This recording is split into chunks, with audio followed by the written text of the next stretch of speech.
और राजीव रंजन जुड़ गए मेरे साथ, वरिष्ठ सहयोगी। राजीव, एक तरह से ये आम आदमी पार्टी के लिए एक बहुत बड़ी जीत कही जाए, क्योंकि कितना लंबा ये केस चला है। आम आदमी पार्टी की टॉप लीडरशिप जेल में रही, यहाँ पर जमानत याचिकाएं किस तरह से खारिज हुई है, तमाम आरोपों में दिल्ली जो है वो खो दिया, वो उनके पास से चली गई, लोकसभा चुनाव वो हार गए, इंडिया गठबंधन तितर बितर हो गया, बहुत कुछ सहा और उसके बाद ये जीत हासिल होना, ये अपने आप में ही एक अलग ही मुकाम, एक अलग ही जो है यहाँ पर एक कहानी बयां करती नजर आएगी।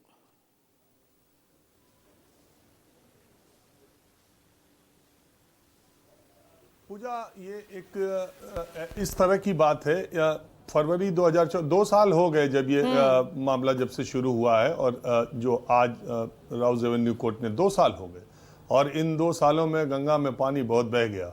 हमारी न्यायिक व्यवस्था को भी देखना होगा कि अगर एक संवैधानिक पद पर बैठा एक मुख्यमंत्री और एक डिप्टी सीएम के खिलाफ अगर इस तरह के आरोप के जांच एजेंसियां लगाती हैं, तो उसे प्राथमिक स्तर पर ही, यानी अभी तो एकदम लोअर कोर्ट से इनको राहत मिली है, तो 2 साल लग जाते हैं उसको वहां तक राहत मिलने में। अभी आगे की अदालती लड़ाई जारी है।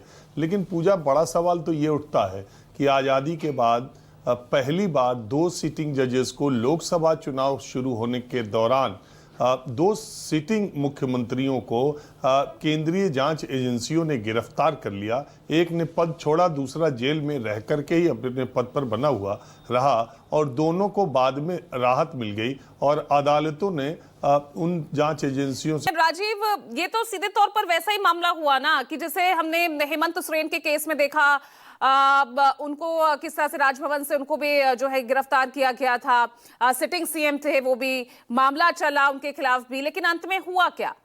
उनके मामले में भी केस रद्द करने के जो है आदेश यहाँ सुप्रीम कोर्ट को देने पड़े। हालांकि यहाँ चले मामला अभी जो है लोअर कोर्ट में है।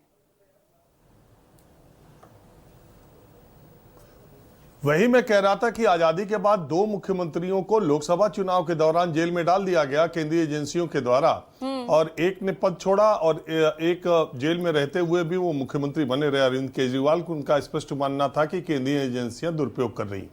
लोकसभा चुनाव के दौरान जब जब मीडिया ने सवाल पूछा, गृह मंत्री अमित शाह कहते थे कि हमारे ऊपर भी आरोप लगे थे, हमने मुकदमा लड़ा, अदालतें हैं और आप वहां से बाहर आइए। राउज एवेन्यू कोर्ट ने आज बरी कर दिया, ये कहते हुए उनको बरी कर दिया कि ट्रायल के लिए बेहतर इन्वेस्टिगेशन होना चाहिए, यानी कुछ है ही नहीं, कुछ पाया ही नहीं सीबीआई ने। वही सीबीआई जो दुनिया की सबसे बेहतरीन स्ट्राइक रेट वाली जांच एजेंसी होने का दावा करती है। तो ये ईडी और सीबीआई चुनाव के दौरान राजनीतिक विरोधियों के लिए षड्यंत्र के रूप में इस्तेमाल हो रहे हैं। और अगर पीछे के जितनी आप देख लीजिए, जो केसेस आ रहे हैं अदालत में जा रहे हैं, लेकिन सवाल यह है कि ये 2 साल में तो अरविंद केजरीवाल की जो छवि थी उसकी भरपाई कौन करेगा? इस 2 साल में मनीष सिसोदिया की बतौर वित्त मंत्री और शिक्षा मंत्री जो उनकी पूरी इमेज की जो पूरी इमेज मिट्टी में मिला दी गई, और ये कहा गया कि शराब बेचने वाला शिक्षा वाला मंत्री शराब बेचने वाला मंत्री था, और ऐसे ऐसे कहा गया, वो भरपाई कौन करेगा? सबसे बड़ा सवाल ये है। अरविंद केजरीवाल जेल गए, इतने दिन तक थे। एक निर्वाचित मुख्यमंत्री जेल चला जाए और केंद्रीय जांच एजेंसियां उसके साथ करें, ये बड़े सवाल खड़े हो रहे हैं इससे। अभी मैं ये नहीं कह रहा हूं, अभी तो निचली अदालत है, सीबीआई ने कहा भी है कि वो ऊपरी अदालत जाएगी। अब अभी तो 2 साल लगे अरविंद केजरीवाल और मनीष सिसोदिया को बरी होने में लोअर कोर्ट में। अभी हाई कोर्ट और सुप्रीम कोर्ट अदालतों का आप पूरा मामला जानती हैं। अभी तक 1984 के जो सिख दंगे थे उसका मामला चली रहा, 41 साल हो गया। लेकिन ये दिल्ली की, देश की और राजनीति के लिए कितनी बड़ी विडंबना खुल करके सामने आ रही है कि लोकसभा चुनाव के दौरान जिन जिन नेताओं, बड़े नेताओं के खिलाफ, खासकर इंडिया गठबंधन के खिलाफ केंद्रीय जांच एजेंसियों ने कार्रवाई की थी, वो अदालत में अब औंधे मुंह। बिल्कुल, अब तो आम आदमी पार्टी और ज्यादा मुखर हो जाएगी इन